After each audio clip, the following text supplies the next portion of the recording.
from concept to completion. She has a proven ability to cultivate relationships, identify opportunities, and develop promotional campaigns. Kirsten is a results-oriented manager accustomed to executing complex events and programs while delivering a positive customer experience as the face of our organization. Her talents shine through in her position, and her assistance and knowledge have been very helpful. We also have a new full-time maintenance custodian named Jeff Payne. He lives in nearby Grapeview. He's moved recently from Spokane, where he has experience in construction and building maintenance, including his work as the head of maintenance for the Davenport Hotels in Spokane. He's a wonderful fit for us here at Shelton.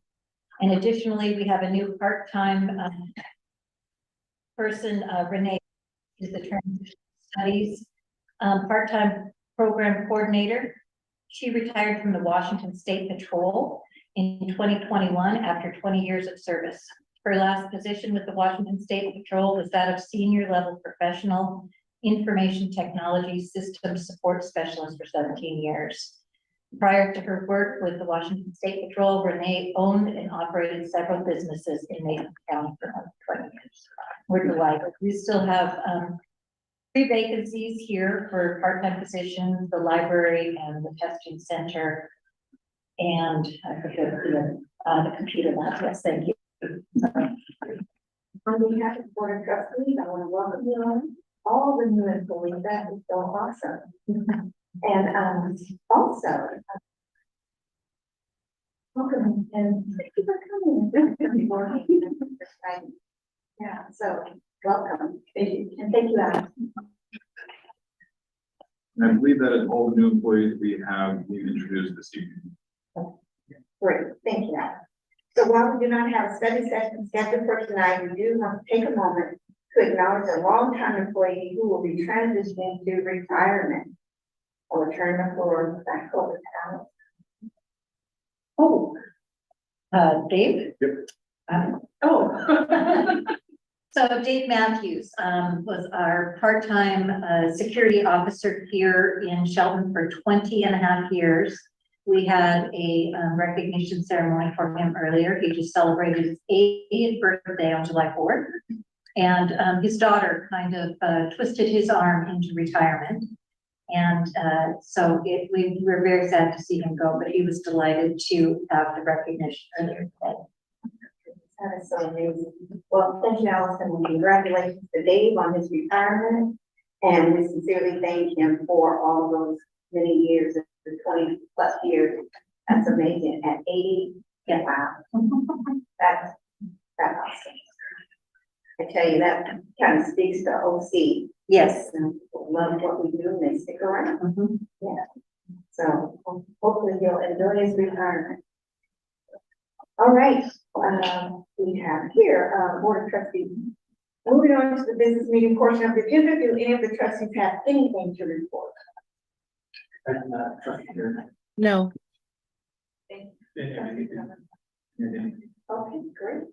All right. Right on to the communication items. From the public.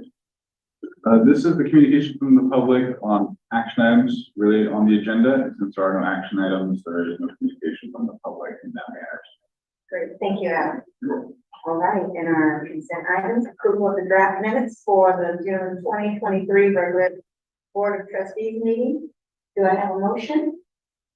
Vote that we accept the minutes from the board meeting. Is there a second? My second. Okay, there's a motion has been made and seconded that we approve the draft minutes for the June 2023 regular Board of Trustees meeting as presented. All in favor?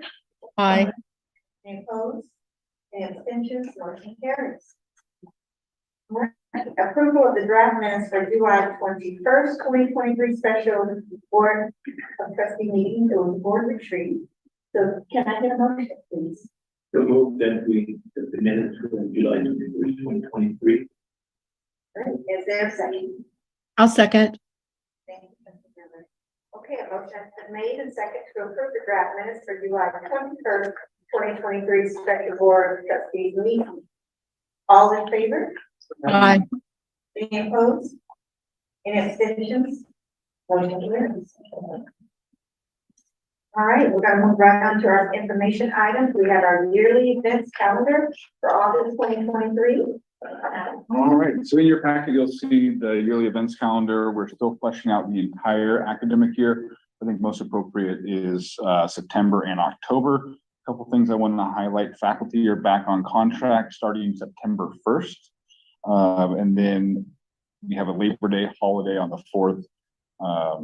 Opening days this year will take place on September 11th through the 15th, with the all college convening taking place Tuesday, September 12th at 9 a.m. It will run till noon. There'll be breakfast provided before and after. We encourage the trustees to attend that opening days all college convening. And I believe instruction's planning to do an all faculty meeting Tuesday afternoon as well. Wednesdays of that week will be held for division and discipline meetings, so they can get on the same page before the quarter starts the following Monday. And we'll have professional development and information sessions available throughout the week, mostly on Monday, Thursday, and Friday. Friday will also have an all college barbecue served by the executive team.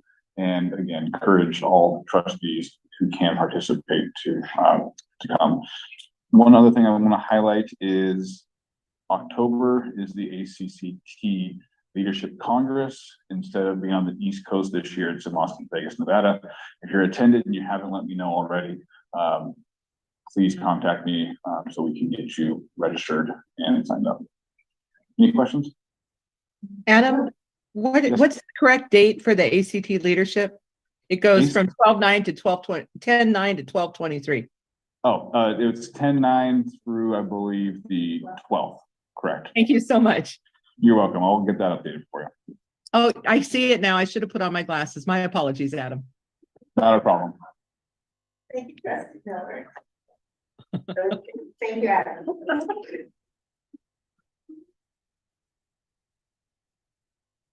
Okay, and our next information item is our budget update, month ending in May 2023. We have Mr. Ron Ellison here this evening for the budget update.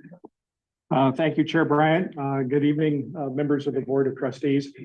For your information, presented before you is are the financial statements for the college for the month of May 2023. I will take you kind of through those statements, but first I just wanted to update you on the status of our year-end close. So year-end is the end of June, and both the financial services and procurement offices have been working feverishly for these last several months to get our financial statements closed, the year-end close done, and begin the work of allocating next year, well, the current operating year's budgets allocated out to the operating units. So that work continues. We reached a milestone this last Friday. The majority of the financial statement required reports to the state were put into the system, put into CTC Link. So the majority of that work is now complete, and we're just kind of doing the final cleanup on those reports. Unfortunately, because of all the work that's been going on in getting the year-end close completed, we did not have a financial committee meeting this month, but we will resume those in September. So I appreciate your understanding, Chair Bryant and Trustee Miller. As far as the financial statements are concerned, actually very good performance for the month of May. For May, that brings the college budget to be 92% complete for the year. The second to the last operating month for the fiscal year.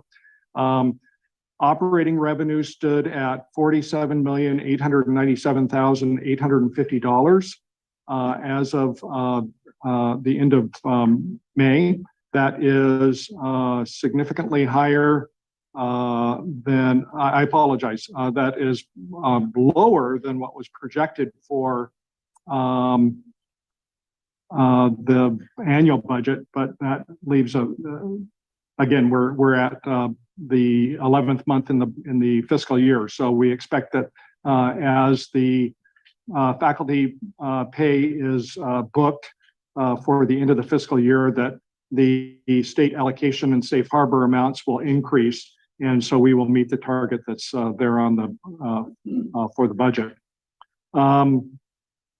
Comparing revenues and expenses, the budget is $350 in the black at again at month end. There are some other significant milestones that were made. Tuition revenue exceeded what was projected for the fiscal year by $2.89 million. And that was $1,849,000 more than was received in May of 2022. So good progress there. Running Start, again, some good performance there. Compared to what was budgeted for the fiscal year, we are under running what was projected by $280,000, but we exceeded last year's Running Start revenue by $1,489,000 for May of 2022. On the expense side, nothing really surprising there. I think the one expense line that kind of stands out as kind of being at variance is the travel budget. Again, I think in looking at all of our college expenses, travel is one of the things that was most impacted by COVID, and so it seems like month over month we've seen significantly more travel than the prior year, particularly in the prior several years. So nothing out of the ordinary, just the fact that we haven't had significant travel in the most recent several years as a result of COVID. The other expense items where there are variances are primarily in the goods and services, and those are again just kind of a result of timing. It is fiscal year end. Departments are spending down their budgets in preparation for the year end close, and so that's what's kind of reflected there.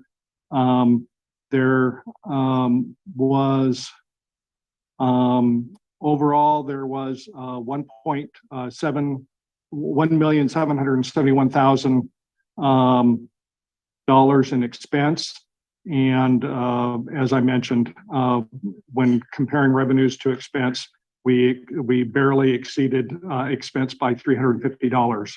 We expect the June financials that will be reported in September, that they will show that we will close in the black, that we will have some remaining revenue at the year end. As far as cash on hand, again, a pretty good story there.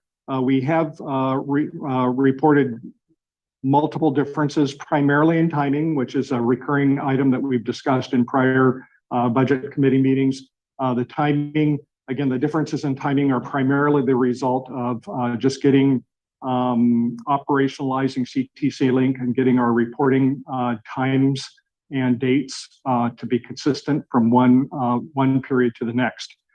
So that should straighten itself out in the next fiscal year or two.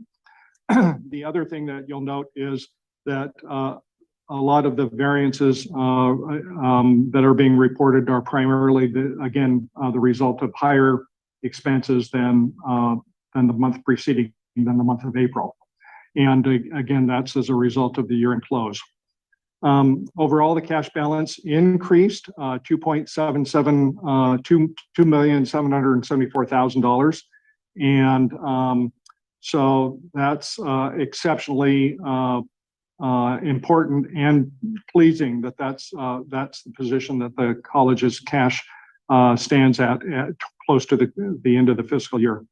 The primary causes for the changes, again, over the prior month are nothing to be expected, no surprises really, just part of business as usual for this part of the fiscal year.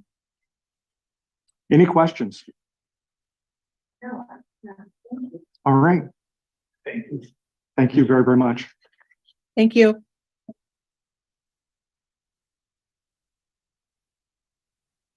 Update on policy 300-03. We would ask for Facebook. We have Mark Cockcroft, Vice President for present that. Yes, thank you, Chair Bryant. So we are recommending as an information item with an action item next month that the board accept the update to policy 300-03, student absences for reasons of faith or conscience.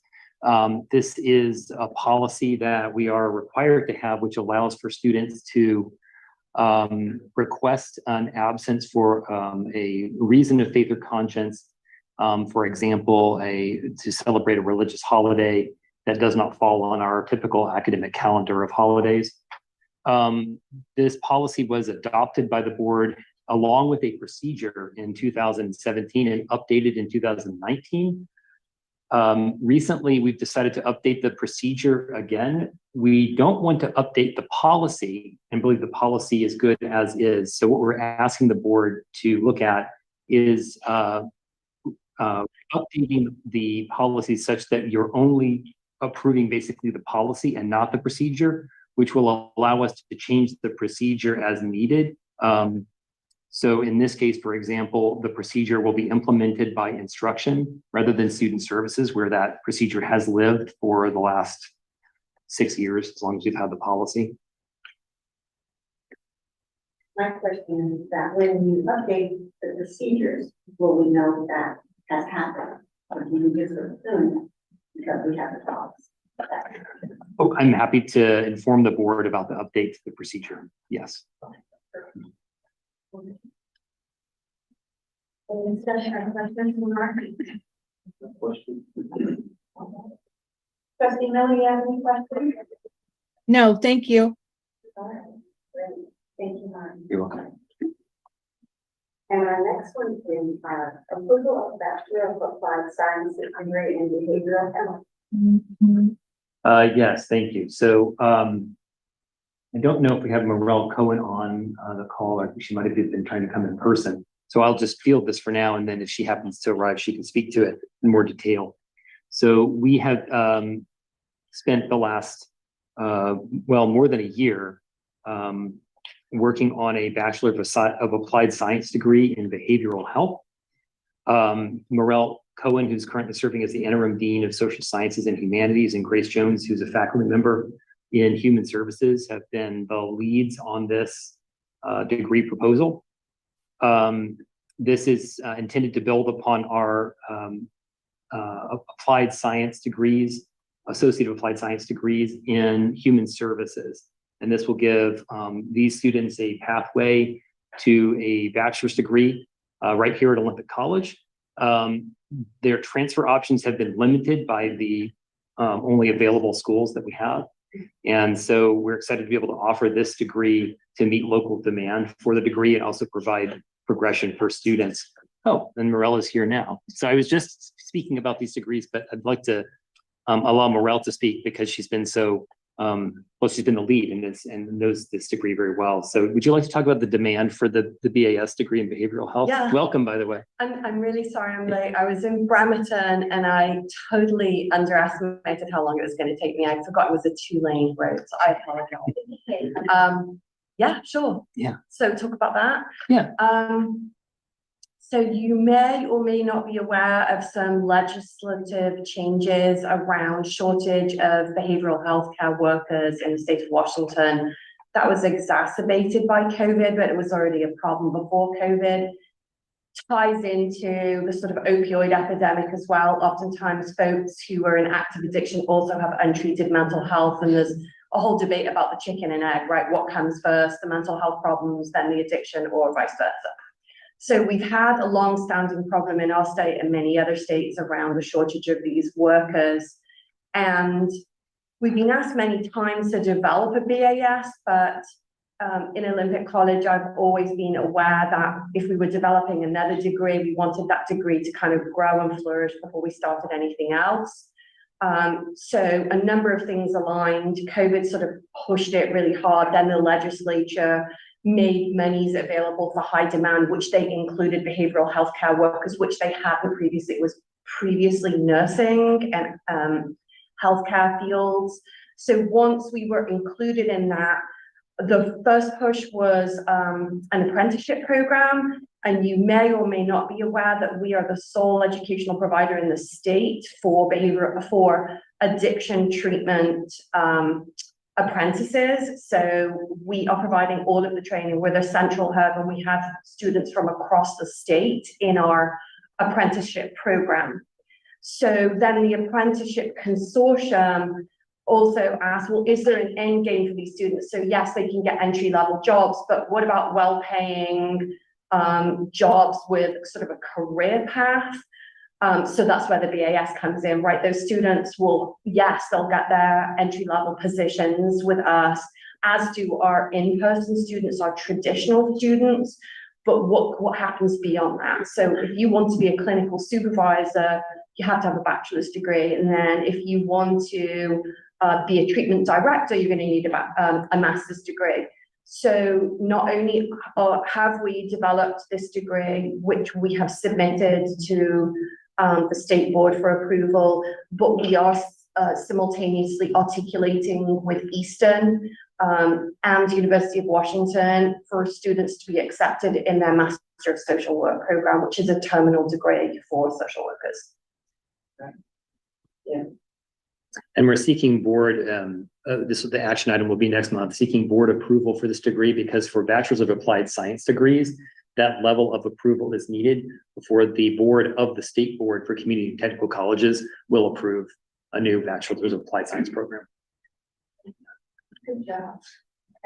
Thanks, Morel. And all the, just so you know, all of the curriculum has been developed and approved by faculty curriculum council. So they've seen the big picture of what the degree looks like too.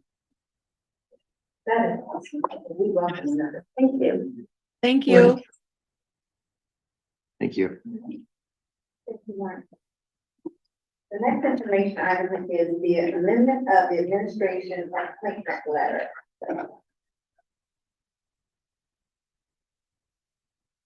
Good evening. So what we're asking you to look at tonight is the appointment letter for full-time administrator appointments. As you may remember, if you're dismissed for convenience, you have 4 months severance. What we're adding is that the administrator must complete at least 6 months of employment before being eligible for 4 months of severance. The situation that puts us in before that is we could pay out more in severance than the employee had been here. So this would be up on the next meeting for approval. Next meeting, yeah. Thank you. Thanks.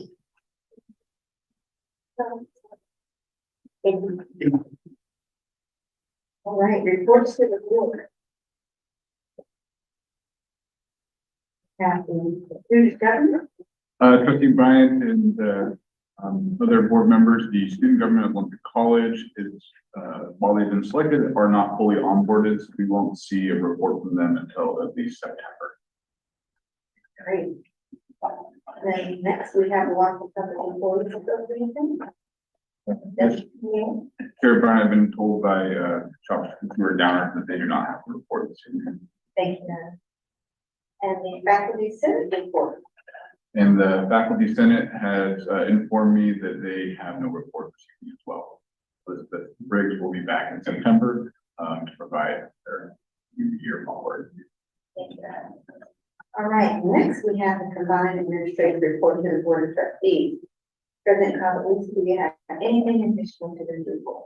Just to let you know that I've asked everyone from the executive team to submit a report this month, just a short summary, half page to a page, so you have all that in front of you. Nothing else to add. Okay. Does anyone from the E team have anything to add to their report? I can add to my report that I don't have anything in it. So I'll hold out there.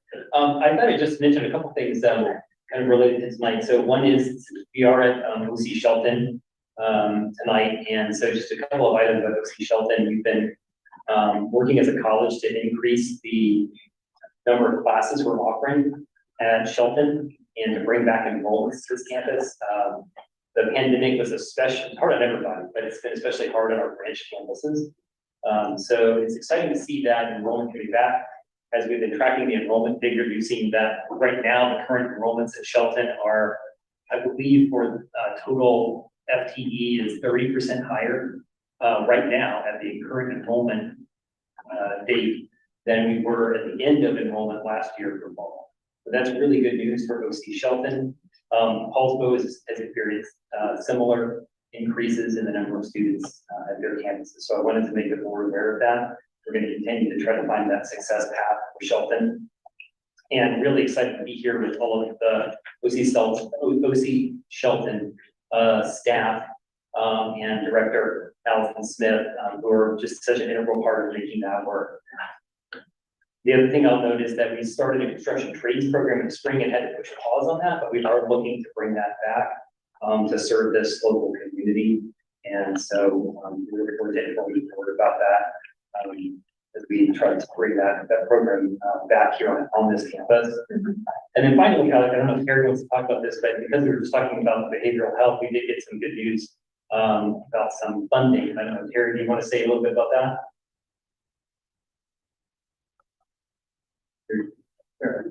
Oh, she probably be unmuted. There we go. Oh, can you hear me? Yes. Okay, great. Yeah, so we have the SEIU 1199 Multi-Employer Training and Education Fund, who is our partner in our behavioral health apprenticeships, has given us $125,000 to help with the background work for the apprenticeship programs, and also to help grow the apprenticeship programs on this side of the water. Right now, most of the employers are from Seattle, and we're going to try and grow that over here so that our local employers have the opportunity to put people into the apprenticeship program. So we're really excited to receive that support for this year and next. That'll go, that money will be split between student services and the SSH division. Wonderful. Thank you, Karen. Thank you. Great news. No, thank you. Thank you for that. Anthony. I appreciate it. Anyone else have anything they'd like to add to their report?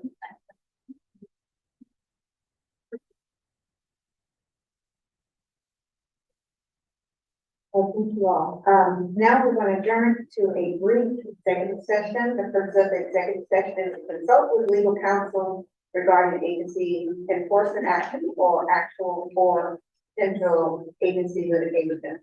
The executive session will last about 15 minutes, after which the meeting will reconvene, or the executive session may be extended.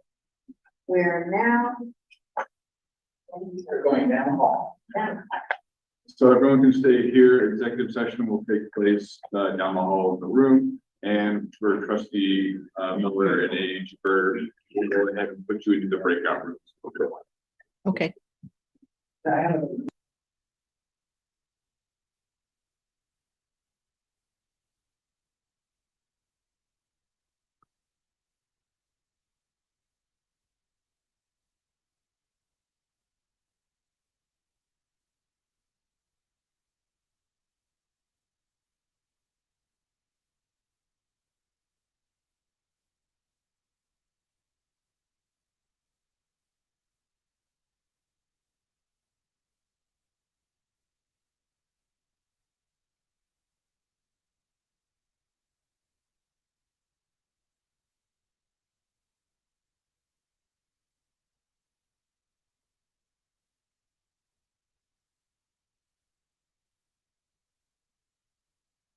Tricia, are we waiting for a room?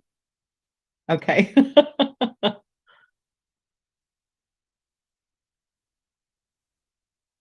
And I have a question. Do we know if there's any deaf participants online here?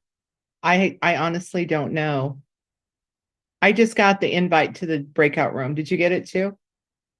No. So I'm assuming maybe we'll just stay right here.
Sure.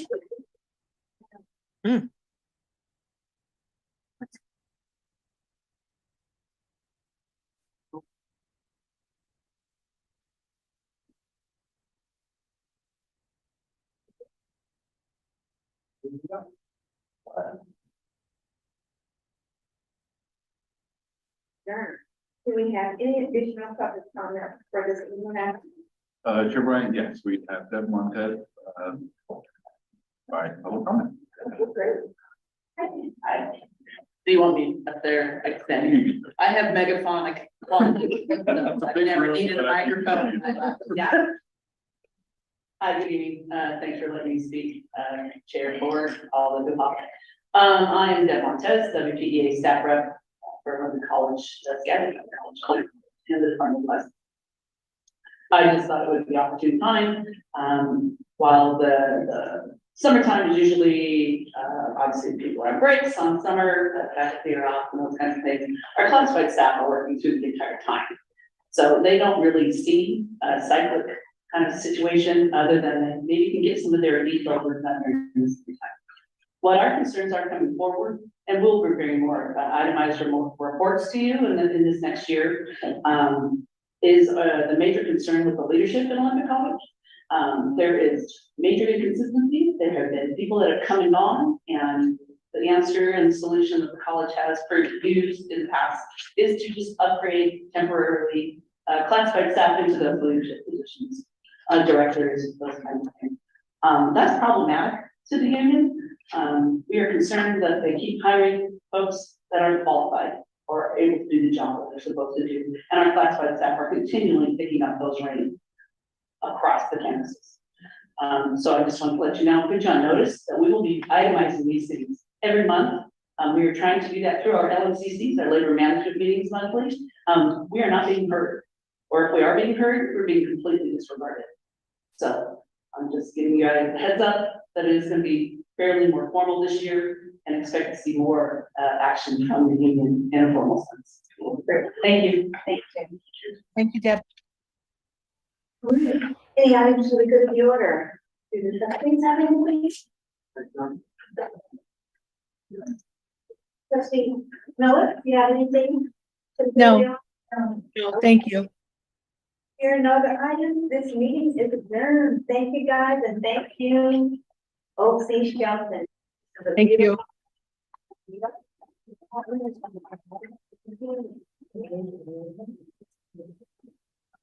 Bruce, 15 minutes worth of- Yeah.